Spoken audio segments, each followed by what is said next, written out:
Hello everyone, welcome to another episode of the Wellness Exchange series. This week we had the opportunity to sit down with Rafael Curiel, wellness coach from the City of McAllen, and we discussed the different aspects of exercises. So if you want to learn more, keep watching. Rafael, thank you so much for being here with us. Thanks for having me. Well, and today we're going to talk all about exercise, fitness. So let's go ahead and start with the simple question. We know that sometimes, especially right now with the pandemic, some people either stop exercising and some of them actually increase the amount of exercise that they did. Yeah. But if someone hasn't been able to start exercising, what are some of the recommendations that you have for those people? Yes, thank you. That's a great question to start off with. To get started in exercise, whether you've been not exercising for a while or you just kind of had prioritized other things that you needed to do, the best thing to do is to talk with your family doctor, talk with a professional who can get you some good measurements, some good baseline measurements. So we're talking about things like your cholesterol level, also your visceral fat, your weight, finding out what your blood sugar is at, if you're at risk, pre-diabetes or diabetes, because your doctor can then make some recommendations on the medical side that you can then relate to your trainer or any fitness professional that you're going to be working with, so that you start from a place of safety, but then also you start with goals that are realistic. Definitely, and also we can go ahead and track those results, right? Yes, for sure. Tracking results is the best way to have your SMART goals reached, because you have things that are specific, measurable, attainable, realistic, and timely. And if you're working with professionals, they have several different ways of measuring your success. And it's a lot easier to find success when you're measuring it with a lot of different things. And so it's always good to find something that you're making progress on. Even if one number is not going exactly the way you want, you can say, okay, maybe this number is not so great, but these other numbers, I'm seeing improvements. Yes, definitely. And I love how you mentioned having so many different variables or different measurements, because, for example, exercising doesn't necessarily mean that it's for losing weight, right? Right, yeah, for sure. There's some people who want to bring down their metabolic age. There's some people who want to bring down inches off the midsection, which, that's not all visual. There's actually the medical studies that show that if you can bring the measurements down by just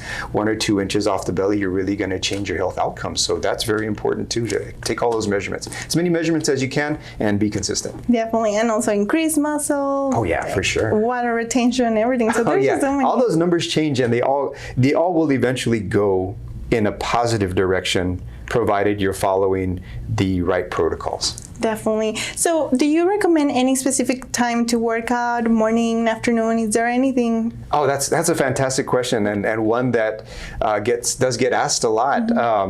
The recommendations for what time of day is best for working out are going to be different depending on your circadian rhythms. And I don't mean to get too complicated here, but your circadian rhythms are really just your sleep versus wake time, when you're more alert versus when you are kind of dipping. Some people, like at about 2 o'clock in the afternoon, they just experience a very hard dip. They just go down, and they need like something to perk their energy back up. There's some people who, while their friends and family are going to sleep right at 9 o'clock, they just get this burst of energy right at about 9. Some people get it when they're first waking up. So there's about 4 different personalities that have been studied to say, your circadian rhythms go at these different wavelengths, and to find out like what is the best time for you. Like, think about things friends and family might have said to you previously, that somebody might have said to you, oh wow, you're really a night owl. That might be a clue that late afternoon or early evening workouts would be better for you, because that's when you have your most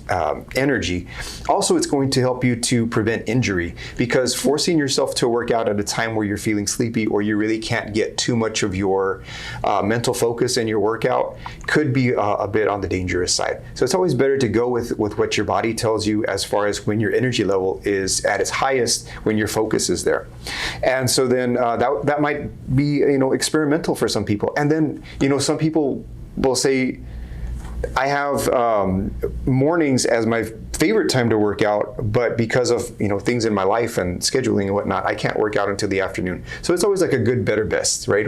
There might be the best time, but then the second best and like your least favorite time to work out. The most important thing is that you are getting your workouts. Yes, definitely. And I love how you mentioned how it also prevents maybe accidents or anything because you're more alert, right? Yes, so you want to be alert, and you want to make sure that you're focusing on what you're doing. You don't want to have any type of injury internally or to your joints or also to your internal organs while you're working out. So yeah. Definitely. Now regarding eating, so is it best before you eat, after you eat a couple of hours? What would you recommend? Oh yeah, thanks. Great question. So depending on the type of workout, so there's different types of workouts. Your resistance type of workout might not involve a lot of jumping or might not involve a lot of your internal organs bouncing around. If that's the case, you can eat, relatively heavy, like let's say maybe a 400 calorie meal or 300 calorie meal about an hour before your workout. If you're planning on going running, you want your calories to be like closer to the 150, 200 range, but then you also want a lot of fiber and a lot of water. So a lot of our runners eat salad, like if they're going to go on a 2 or 3 mile run. You'll be able to determine if that's a need that you have based on, you'll be running one day and you'll feel like, if something feels like it's bouncing around in there. It's heavy. Yeah, it's heavy. You definitely want to, switch to more vegetables as your pre-workout meal.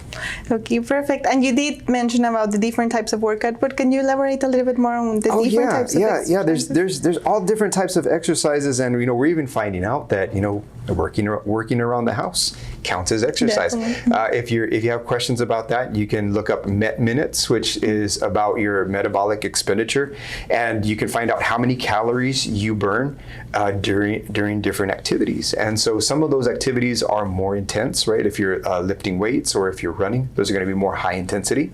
Walking in the park, gardening, yoga, those are a little bit less intense depending on how you do them.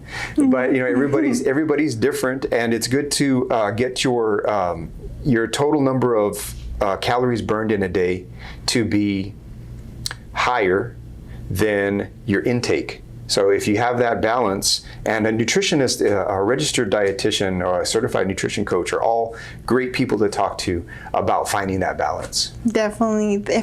And I know you mentioned that, for example, the different types of exercise there is, but for example, let's talk about the time. How much do we need to exercise? It is recommended that we exercise around 150 minutes per week, right? Oh, yeah. But yes. So then actually figuring out how much exercise you need should match with your goals. So then, this being an introduction about like how to get started. So you have your doctor's information, and then you have your fitness professional, whoever you're speaking with. It doesn't always necessarily need to be a personal trainer. It could also be a gym owner who you're just kind of bouncing some ideas off of, and you don't really need like a full plan. But of course, being able to have that time where you are having a discussion about how much exercise you need so that it can match your goal. You also have wellness coaches that are available to you, and maybe in the comments on this video we can list a couple of different wellness coaching opportunities where they can figure out, or where the viewers can figure out what type of plan specifically they can come up with for their situation. We did talk about what we ate and how it affects when we work out, but can you elaborate a little bit more on how does eating and diet interferes with exercise and fitness and everything that we do regarding improving our health? Oh yeah. So then the things that we eat can really affect how we can exercise, because sometimes the foods that we're eating can actually create inflammation. Okay. And that inflammation will cause discomfort or pain or too much next day soreness. By decreasing our inflammation, we can get workouts that we enjoy more often. So looking for foods that are dark green leafy vegetables, looking for foods that are minimally processed, decreasing our consumption of trans fat foods, things that are high in fried foods, oils, a lot of sugars. If we also additives, right, and colorings. If we can decrease our consumption of that and increase our consumption of those other the healthier types of foods, we're really going to decrease our inflammation, and that's going to make our workouts just way more enjoyable. So what about the warming up and then the cooling down? Is that necessary? How does it help us actually when we exercise? Yes, absolutely. The warm-ups then are going to increase as we get older. So when we're young, we have a lot more synovial joint fluid. Again, not to get too technical, but your synovial joint fluid is a fluid inside of your joint capsules, and those fluids prevent you from getting injury. They're a protective fluid. And when a person ages, we lose so much of our water content, right? We're born with about 80% water content, and then as we get into our 50s and our 60s, we're like I think like 50% water and then 40% water. So we lose water. So warming up is the opportunity for the body to realize that it needs to excrete those fluids, and then also to move blood volume. We keep about 80% of our blood volume between our neck and our hips all day. It sits in there, and that's why hypertension is so destructive, because unless you start moving, the blood volume will not make its way out into the fingertips and toes and stuff, and preventing diabetes. We want to increase blood fluid as far as like flow. So then even small workouts throughout the day can really help decrease hypertension. So then the idea then is, do we need to warm up? If we warm up, then we're going to decrease the total amount, we're going to decrease the total opportunities that we have to injure ourselves. We can decrease that by protecting our joints. We can move our blood volume into our muscles to prepare them for work.